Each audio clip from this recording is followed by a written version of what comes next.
What you're witnessing is the opening scene of Glauber Rocha's 1964 film Black God, White Devil. Deemed a key film of the Brazilian film movement, Cinema Novo, it cemented Glauber Rocha as a pioneer and strong voice within the tense atmosphere of 1960 Brazil.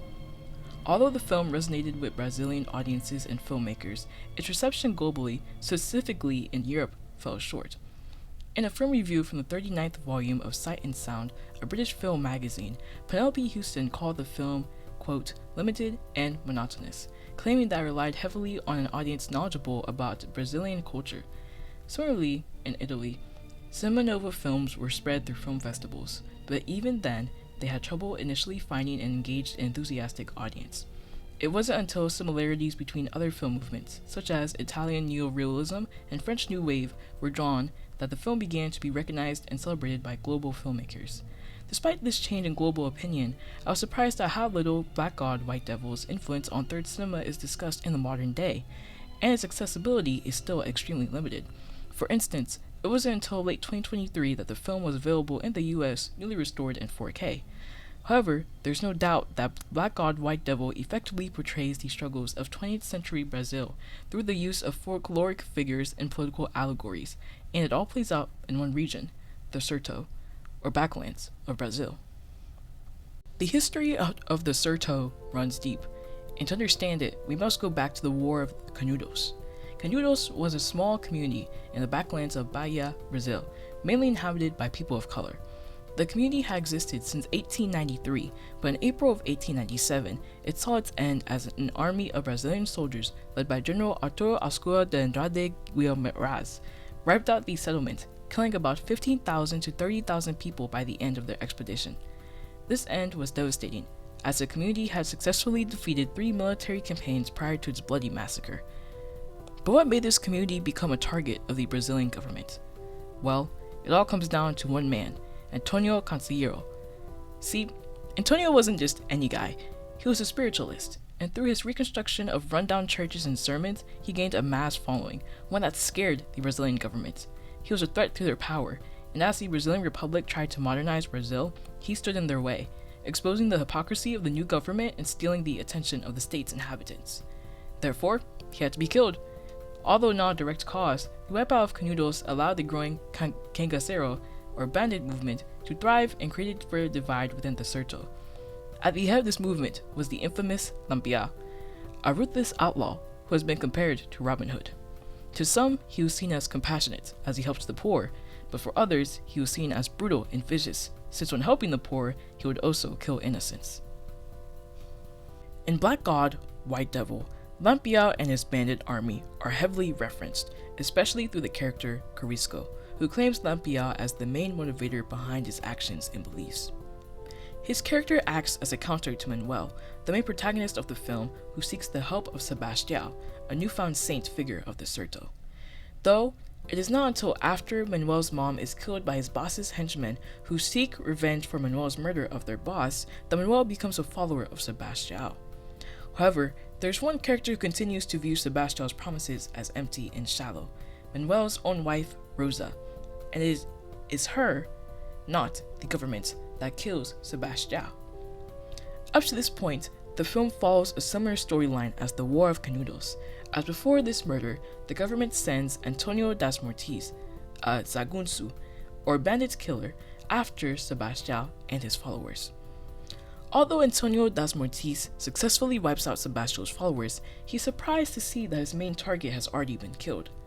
Now, at this point, Antonio should have killed Rosa and Manuel, but he spares them, telling a blind man that he has spared two so they can tell the tale. Bom dia, seu Júlio. Eu sou Antônio das Mortes. Morreu todo feliz, rezando de alegria. Foi contra a minha vontade, mas teve de ser. Só deixei 2 vivos para contar a história. E Sebastião? Sebastião. Foi eles que mataram. Foi o povo mesmo que matou o santo. This move comes back to stab Antonio, as his mercy allows Rosa and Manuel to meet Corisco, Dada, and the remaining bandits of Lampião's army, who had just been wiped out before their arrival. Initially, Manuel sees Carisco as a stand-in for the now fallen Sebastião, but after Carisco raids the wedding of two innocents, castrating and killing the groom and raping the bride, Manuel's trust in Carisco falters. The two compare both of their idols, the Black God, Sebastião, and the White Devil, Lampião, but it is shortly after this comparison that Antonio das Mortes finds everyone, seen as bandits now in the eyes of the government, and murders Carisco, who upon forming a cross with his body speaks his last words. With this victory, Antonio das Mortes can return the head of Carisco to the government, just as the military did with Lampião and his bandits. Fortunately, Rosa and Manuel escape, running through the empty and drought-ridden background of the Serto, to a destination unknown.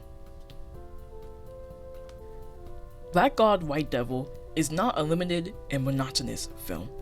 It's a film filled with political allegories that showcase the harsh reality of survival in Brazil's backlands. Rocha's choice of including folkloric figures in the narrative, such as Lampião, called to the hypocritical nature of Brazil's government during the 20th century. The government's plan to modernize regions left those who were unable to keep up with changes abandoned and alone. With this in mind, it makes sense why these populations would turn to saint-like figures for hope, as they were the only people actively trying to help them. Through these depictions, Glauber Rocha embodies the core value of cinema novo, filming the truth, touching on the physical manifestation of hunger, that which he deemed to be violence in his manifesto titled An Aesthetic of Hunger. The initial reception of this film speaks more about the audiences than it does Rocha, but I won't lie, it was hard to find information about the Brazilian culture that Rocha is influenced by. Though, even if some historical context is required to understand the references Rocha makes, these elements are not completely necessary to understand the message that Rocha is trying to convey to the audience. Furthermore, it is no wonder that Rocha felt like his works would not be understood by the bourgeois, as they, unlike the people of the Serto, did not have to fight for survival like Manuel, Rosa, and Sebastião's followers did in a film. But there is one event that may help further explain this initial negative perception, and it's the 1964 Brazilian military coup. This coup overthrew President João Goulart, a far-left political figure who was feared by conservatives in the US for communist influences, as this occurred during the peak of the Cold War. Taking this into account, it makes sense why Black God, White Devil was perceived negatively among global audiences. But it is not 1960 anymore. It's 2026, and Black God, White Devil deserves its recognition and critical acclaim, and just as stated in the film.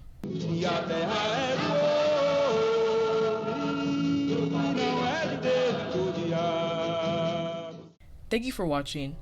I'm Sharissa Soa, and this is Black God, White Devil.